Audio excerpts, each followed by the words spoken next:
गुजरात चुनाव से ठीक पहले कांग्रेस अध्यक्ष जगदीश ठाकुर के बयान पर बवाल मच गया है। ठाकुर के बयान से भड़के विश्व हिंदू परिषद के कार्यकर्ताओं ने कांग्रेस दफ्तर पर देर रात हमला बोल दिया और कांग्रेस ऑफिस पर हज हाउस लिख दिया। वहां पर बैनर लगाए गए जिसमें लिखा गया है कि कांग्रेस दफ्तर का नाम जीपीसीसी से बदलकर हज हाउस कर दिया गया है। दरअसल जगदीश ठाकुर ने पूर्व प्रधानमंत्री मनमोहन सिंह के एक बयान का जिक्र किया था जिसमें यह कहा गया था कि देश की तिजोरी पर पहला हक अल्पसंख्यकों का है।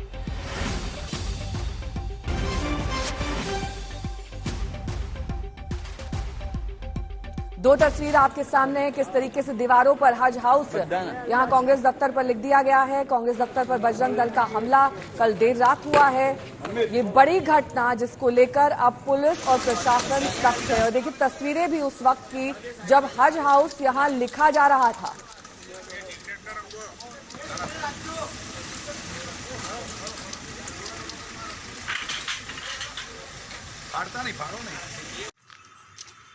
ડંકાની ચોટ ઉપર આ દેશના પ્રધાનમંત્રી એમ કહેતા હતા કે આ હિન્દુસ્તાનની તિજોરી ઉપર સૌથી પહેલો અધિકાર માંગ્યો નીતિ।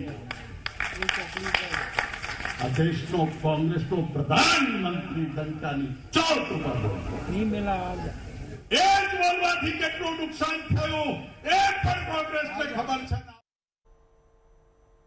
गोपी घांगर मेरी सहयोगी इस वक्त तमाम जानकारी के साथ सीधे अहमदाबाद से जुड़े हैं। गोपी देखिए तस्वीरें कैद हुई हैं, कैसे हज हाउस यहां पर बकायदा ये लोग लिख रहे हैं, इनके चेहरे भी दिखाई दे रहे हैं। क्या कुछ कार्रवाई अभी तक पुलिस ने की है? बिल्कुल, देखिए फिलहाल तो यहाँ पे मैं इस वक्त कांग्रेस दफ्तर पर मौजूद हूँ और कांग्रेस दफ्तर पर आप देख सकते हैं यहाँ मेरे पीछे जहाँ पे हज हाउस लिखा गया था वहां पे व्हाइट वॉश लगा दिया गया है।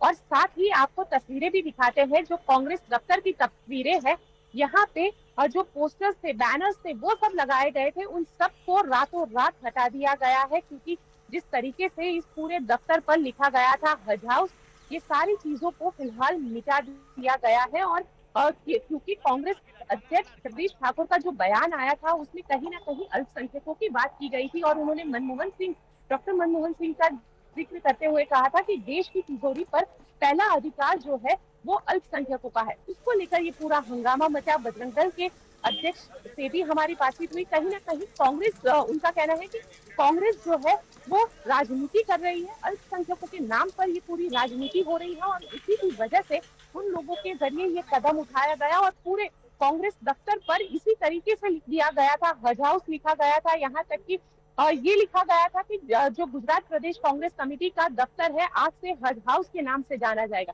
तो कहीं ना कहीं मुस्लिम तुष्टीकरण की जो राजनीति है वो कांग्रेस करने जा रही थी। जिस तरीके का ये बयान है उससे तो यही लगता है, क्योंकि जगदीश ठाकुर का बयान ऐसे वक्त पर आया है जब गुजरात में चुनाव होने हैं, 6 महीने का वक्त भी नहीं रहा है और वैसे में बीएसपी बजरंग दल जो है वो पूरी तरीके से एक्टिव होके इसका विरोध कर रही है। नेहा, साथ ही जिस तरीके से आप गोपी जानकारी दे रही हैं कि अब वापस यथास्थिति बनाने की कोशिश की गई है ताकि ये मामला और ज्यादा ना बढ़े, लेकिन ये जो अल्पसंख्यकों के तुष्टीकरण की राजनीति है इससे गुजरात कैसे बच पाएगा? क्योंकि आगामी चुनाव में इस घटना का जिक्र बार बार किया जाएगा।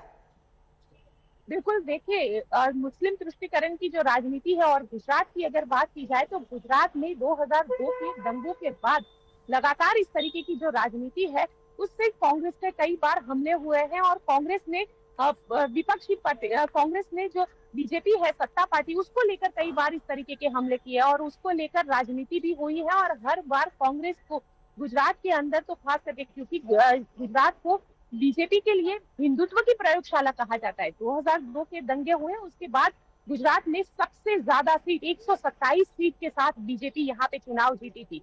और उसके बाद लगातार जिस तरीके से सिलसिला चला तो 27 साल कह सकते हैं कि 27 साल से कांग्रेस सत्ता से बाहर है।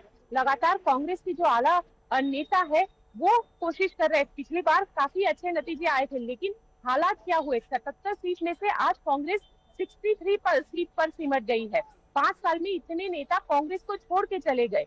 और अब जब क्योंकि हार्दिक पटेल ने भी ये बयान दिया था कि कांग्रेस जो है इस तरीके की तुष्टीकरण की राजनीति कर रही है, और वैसे में अब जिस तरीके का कांग्रेस का ये जो बयान आया है और कांग्रेस अध्यक्ष के जरिए ये बयान आया है, उसको लेकर अब जो बवाल है, जो राजनीति है, वो गुजरात में शुरू हो गई है। ठीक है, बहुत बहुत शुक्रिया गोपी।